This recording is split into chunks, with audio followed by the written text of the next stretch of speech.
Bem-vindos a mais um episódio da série Projetos e Perrengues. Eu sou a Fran e hoje a gente está com o Chico. Chico, muito obrigada por ter aceitado o nosso convite. E assim, em 30 segundos, quem é o Francisco Zanetti? Boa. Primeiramente, obrigado, Fran, pelo convite. Obrigado, Pia Mai, pelo convite. Um prazer estar aqui conversando com vocês. Eu sou o Chico Zanetti, tenho 37 anos, pai da Isabela, casado com a Tati. Trabalho com gerenciamento de projetos já há 16 anos, aproximadamente. Tenho formação em design, em tecnologia. E, por último, eu fiz uma pós em gestão estratégica em serviços também. Fiz pós-graduação em gestão de projetos. Trabalho na área aí com comunicação pelo menos há 12 anos. Passei por empresas como W3House, recentemente pela Rogert da WPP. E mais recente ainda, há 6 meses, eu estou no Grupo Stefanini, trabalhando numa venture do grupo chamada Ruia, focada em digital commerce. Então lá eu lidero a parte de operações da empresa. Que legal. E um passarinho me contou que tu teve um perrengue que impactou milhões de pessoas. Sim, quando a gente trabalha com gerenciamento de projetos, com certeza tem dos mais simples, né? De esquecer feriado em cronograma, prometer coisa que não dá para fazer, dimensionar errado a equipe.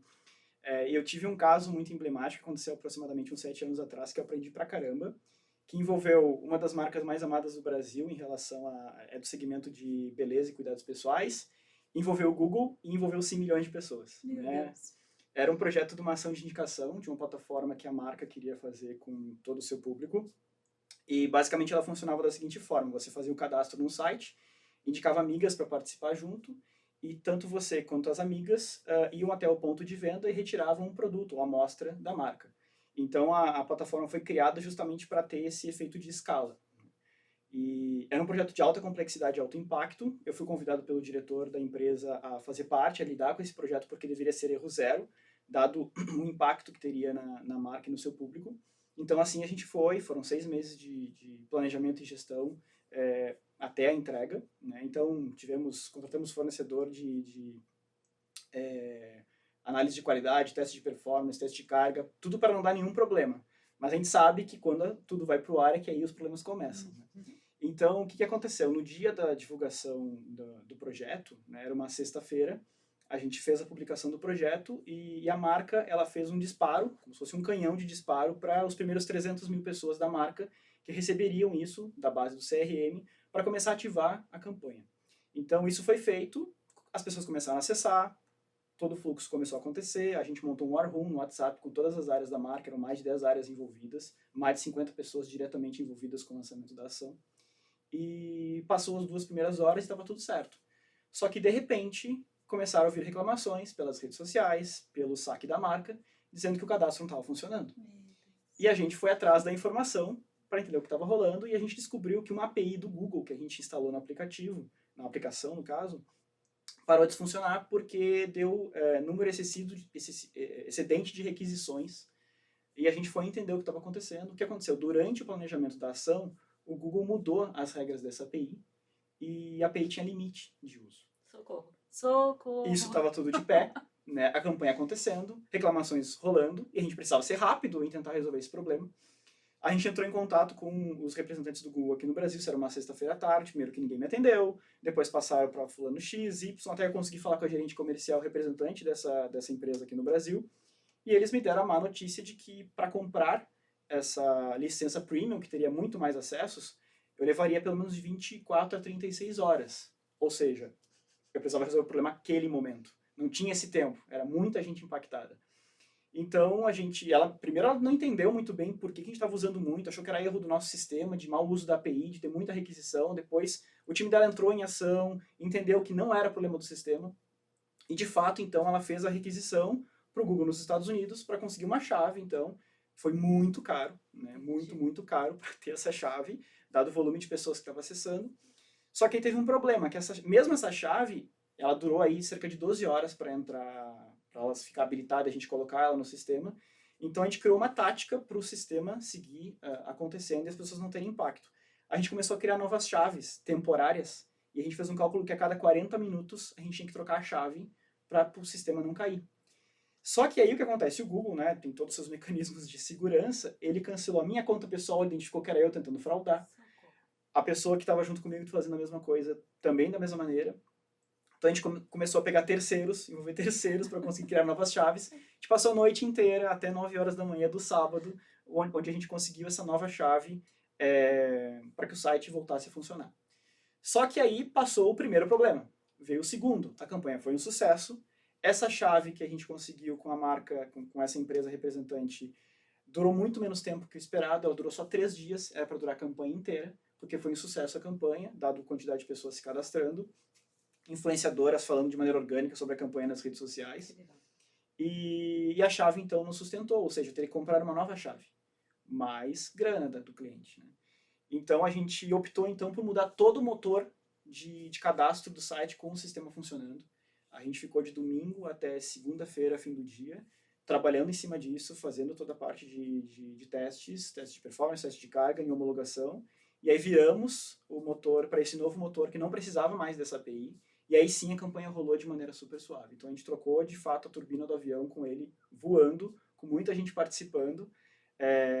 E foi uma adrenalina pura, assim. Foi aquele momento de colocar @Deus me ajuda. Nossa. Não tinha muito o que fazer, a não ser, logicamente, entrar em contato com o cliente, ser transparente com o cliente, falar do problema que aconteceu. E por mais que a gente planeje tudo, sempre sai aquilo que é o inesperado. Né? Então foi um projeto aí que, para mim, foi muito emblemático, marcou a minha carreira e com certeza de todo mundo que trabalhou nele. E fez, né, a pergunta que não quer calar, né? Fez tu aprender a, talvez, mapear alguns riscos que tu não tinha mapeado Com certeza. nessa época? Com certeza. Por mais que a gente tenha a base da metodologia, né, tem muita experiência que a gente ganha. E só passando pelos perrengues, por mais que a pessoa te fale, por mais que eu conte aqui um pouco isso para inspirar um pouco essa questão de análise de riscos, de olhar o tempo inteiro as mudanças que os sistemas externos podem acontecer, sempre é passando por eles que a gente grava aquilo e vai em frente para buscar novas alternativas. Com certeza. Porque com certeza alguém tá te ouvindo e alguém vai passar exatamente pela mesma coisa e vai dizer, bah, passei pela mesma coisa que eu vi o Chico falando, né? Porque a gente só aprende de verdade na dor. Exatamente. Muito legal, muito legal. E quando tu ficou sabendo assim, vou contornar a situação, consegui, né?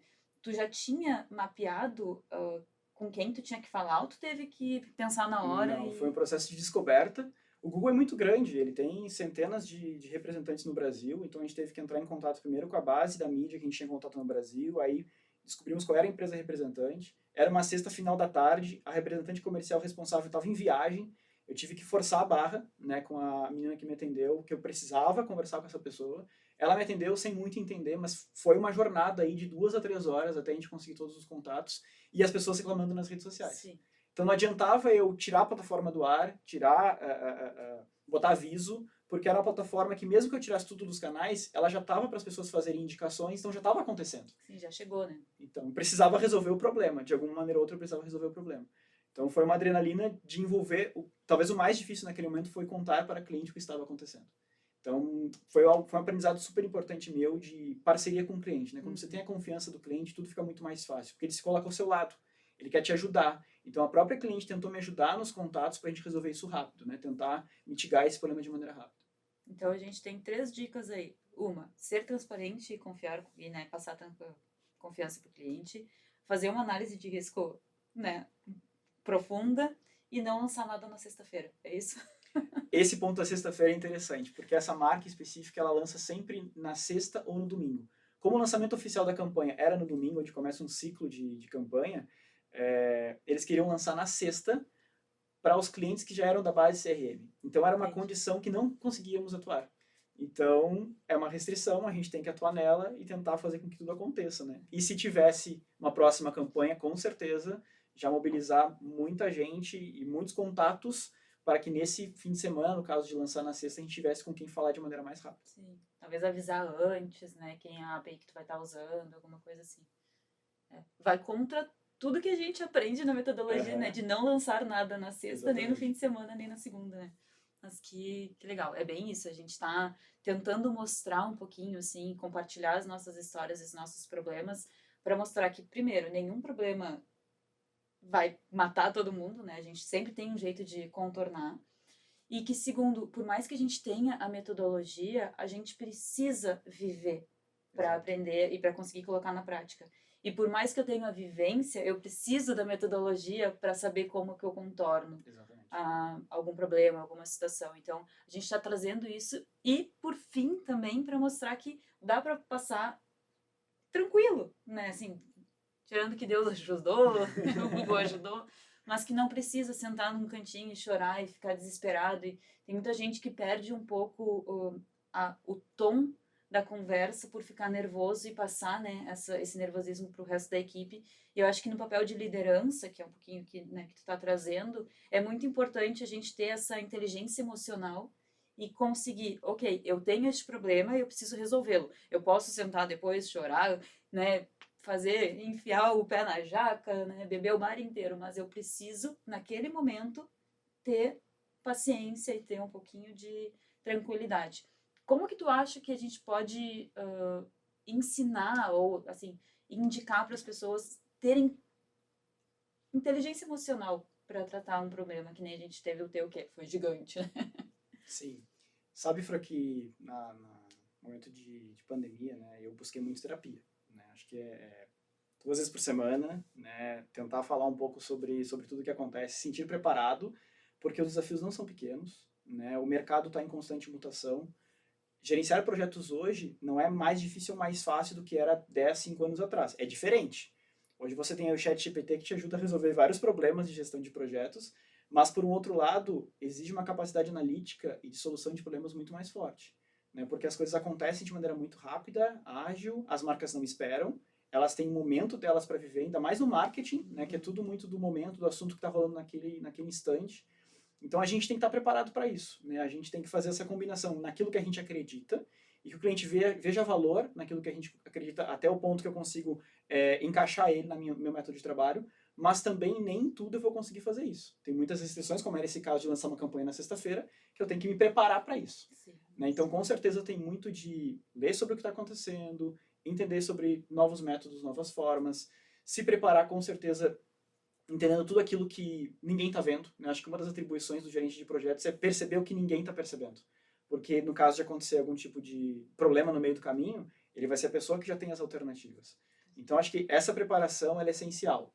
Né? E não é só sobre planejar, executar e entregar tarefas, é muito mais do que isso. Hoje em dia é muito mais do que isso, porque você tem que estar antenado de tudo que pode acontecer. Então, se puder dar uma dica nesse sentido, esteja sempre atualizado, esteja sempre entendendo o que está acontecendo e principalmente se prepare emocionalmente, né? Porque isso pode, naquele momento mais difícil, né? Você tem que ser ágil, você tem que ser rápido e não vai ter ninguém para contar muitas vezes, né? Ou pegar uma opinião, você não tem tempo para isso. Então acho que é muito nessa linha que a gente tem que estar preparado. Muito legal, muito legal. Parabéns. Obrigado. Primeiro, né, por ter toda essa trajetória muito sólida que tu traz e por ter conseguido, né, contornar tudo isso, porque realmente tu me contou um pouquinho ali nos bastidores e foi muitas pessoas que foram impactadas. Eu acho que com certeza vão te chamar de novo, né, ou chamariam de novo por ter conseguido solucionar. Isso é muito importante pra gente, como gestor de projeto, aprender com os outros. Se vocês gostaram, então se inscrevam no canal, curtam, compartilhem, mandem para os seus amigos, comentem, né, se vocês já passaram por algum perrengue parecido com o do Chico ou algum outro perrengue. E a gente se vê no próximo episódio. Muito obrigada, Chico. Obrigado, Fran. Obrigado, pessoal.